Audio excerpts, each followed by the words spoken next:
Liderazgo, división o tolerancia. Hace más de 2000 años un hombre dijo, divide et impera, divide y vencerás. Este hombre había dominado uno de los imperios más grandes en la historia de la humanidad, usando como estandarte esta famosa frase. Al final, el conocido tirano Julio César habría marcado una tendencia que increíblemente sigue vigente al día de hoy. Una tendencia que ha servido para el emborrachamiento de poder de unos cuantos, pero que difícilmente le ha favorecido a aquellos que juraron proteger. Esta frase comenzó siendo aplicada hacia la división de los enemigos. Julio César creía que si dividías las alianzas de tus enemigos, se volverían más débiles y por ende triunfarían sus conquistas. Y estaba en lo cierto. Pero hoy en día las conquistas son diferentes, así como los tiranos. Pero la intención es la misma, llegar al poder. Lo triste es que ahora no tratan de dividir a unos cuantos para lograr sus maquiavélicas intenciones. Porque ahora quien llega al poder no es quien gane la batalla como en la antigua Roma. Ahora llega al poder el que más simpatizantes tiene. Al líder es el que escoge. Y la cantidad de líderes a lo largo de la historia moderna, en todo el mundo, que ha llegado a través de la división de sus propios pueblos, es altísima. Piénsalo por un momento. Desde el inicio de los 1900, ¿cuántos discursos de odio, clasismo, racismo, xenofobia, conspiranoicos, entre muchos otros, ha habido?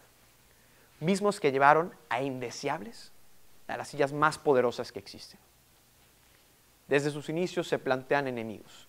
¿Estás conmigo o eres malo? Si piensas como yo, eres patriota. Usan teorías que inculpan a ciertos sectores de todos los males que existen en el país. Encabezan una cruzada para proteger al bando que ellos escojan, echándole la culpa al otro. Pero ojo, no importa cuál sea el mal que juren combatir, siempre tratarán de proteger a la minoría más grande. Y ustedes me dirán, bueno, si llega a luchar por una causa justa, ¿cuál es el problema? El problema radica cuando no solo hay una división entre las ideas de la misma población. El problema es cuando se convierte en polarización social. La polarización social es el fenómeno que segrega una sociedad y surge a partir de movimientos sociales, que principalmente encabezan los líderes de opinión, caudillos, gobernantes políticos, propician la lucha de clases. Es una división total entre los ideales, intereses y objetivos de un pueblo. Que en México haya tenido al hombre más rico del mundo y que haya 50 millones de pobres. Que los jóvenes se quejen de un programa que le da becas a ninis y se gasten lo mismo en una noche de antro. Que de un lado de la avenida todos se transporten en coches privados y del otro se transporten en camión o transporte público. Eso es polarización social. Y va mucho más allá de la división económica. Es una división radical de ideas, de pensamientos encaminados hacia un bien común. Y es que un pueblo polarizado, lejos de no compartir ideas, no comparte valores, no se encamina hacia las mismas causas, no se pone de acuerdo en una agenda progresista para el país. Se vuelve un obstáculo para resolver algunos de los retos globales más urgentes, como la reducción de la pobreza, el cambio climático, la desigualdad, el desarrollo, y la lista sigue. Muchos de estos objetivos han sido comprometidos ante organizaciones mundiales como los ODS, los Objetivos de Desarrollo Sustentable, que voy a tocar un tema de esos. Muchas veces confundimos la polarización con la discrepancia de creencias, y es algo que no va por ahí. Podemos pensar que a lo mejor no es un problema tan grande, porque al final de cuentas la diversidad de ideas enriquece la cultura del país.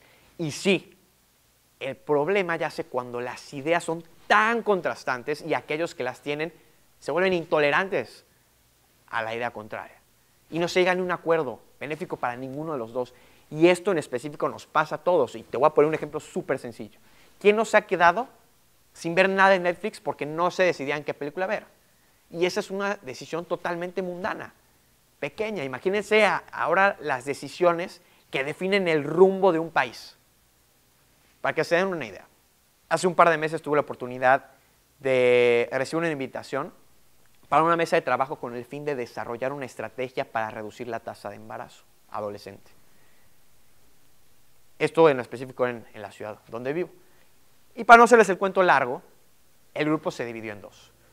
Unos querían darle anticonceptivos a los jóvenes y los otros decían que esto sería contraproducente porque incitaría a los jóvenes a tener relaciones. Las ideas totalmente contrastantes.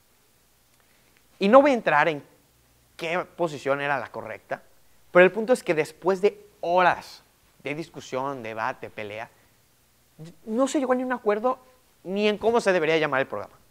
Y el resultado esperado de bajar la tasa, por supuesto que no se cumplió. Un problema que podría pensarse sencillo, no tuvo solución. Y en verdad me hizo reflexionar sobre qué pasará a la gran escala.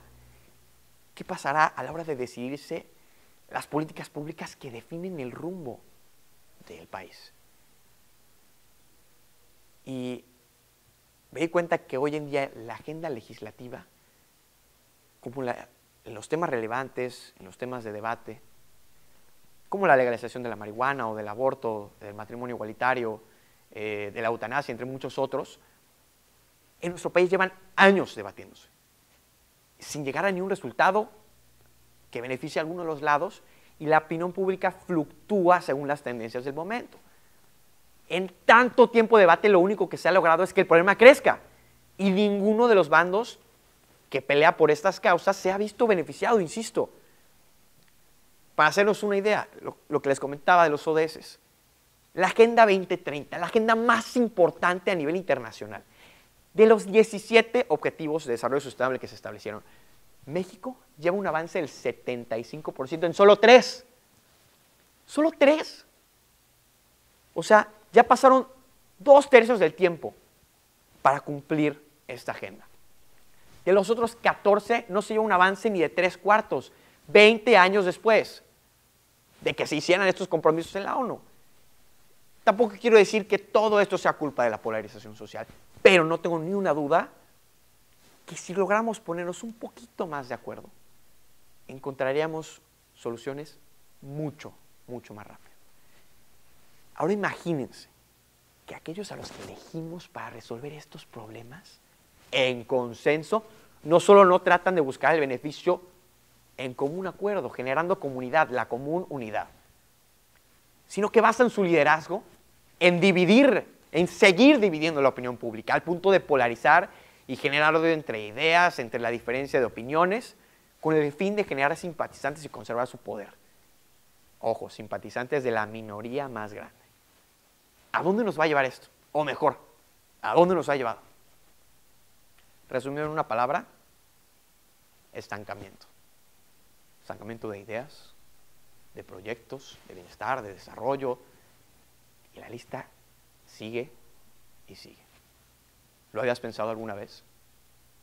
Miras, bueno, eso es culpa de los gobernantes. Y no, es nuestra culpa, porque el pueblo es el que elige dividirse.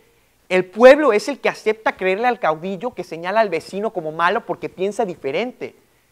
El pueblo es quien cree en los enemigos inventados. El pueblo es el que basa su realidad en los tonos blanco y negro, contrastantes. Tonos que los poderosos nos señalan, o que algunos líderes, con la finalidad de dividir, nos señalan. Pero en la vida existen muchísimos tonos de grises, muchísimas formas de ver las cosas.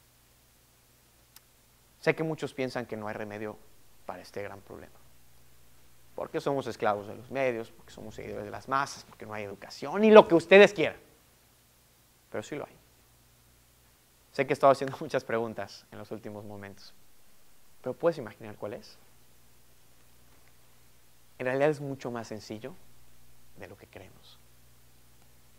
La salida de la polarización social, del odio, del racismo, del clasismo, de la homofobia, xenofobia y cualquier mal que pueda abanderar un líder que busque dividir, se llama tolerancia social.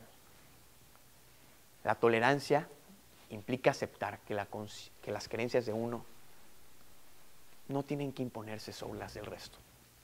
Vivimos en un mundo donde desgraciadamente reina su enemigo, la intolerancia, de la mano de su mejor aliado, la ignorancia. Tolerar significa ser conscientes de que alguien piensa distinto a nosotros y lo aceptamos. Pero no caemos en la soberbia de creer que somos los únicos dueños de la razón. Seamos tolerantes y aceptémonos unos con otros, con nuestros ideales y creencias. ¿Por qué dejar que un pequeño grupo de personas afecte el comportamiento racional de millones? Unámonos nosotros como mexicanos, como jóvenes, como universitarios, como seres humanos, caray. Pongámonos en el lugar del otro, pongámonos en sus zapatos y entendamos por qué piensa así. Saquémonos el chip de creer que nuestro pensamiento es el único correcto. Silvio Rodríguez decía una frase que dice: tolerancia, tolerancia, palabrita en el mantel, pocos platos se la sirven, muchas bocas a comer. ¿Qué frase? ¿Cuánta verdad? Y es que es tan cierta porque todos somos tolerantes hasta que alguien piense diferente. Y ahí, justo ahí, es donde todo el problema nos lleva a promotores e impulsores de la polarización social. Si dejáramos que este valor imperara en nuestras comunidades, no habría peleas entre providas y proabortos, entre religiosos y ateos, entre los nuevos y los de siempre, entre chairos y fifís. Y la lista sigue. Por el contrario, se solucionarían mucho más rápido las diferencias, encaminado a una ideología de ganar, ganar, y no de ganar y que el otro pierda porque piensa diferente, y por eso está equivocado. Mejor aún, si se generara conciencia, quizás, a lo mejor en un futuro, la tendencia no sea que la sociedad arroje líderes que se basen en la división de la minoría más grande. Quizá la tendencia sea encontrar liderazgos de tolerancia que unan una verdadera mayoría. Muchas gracias.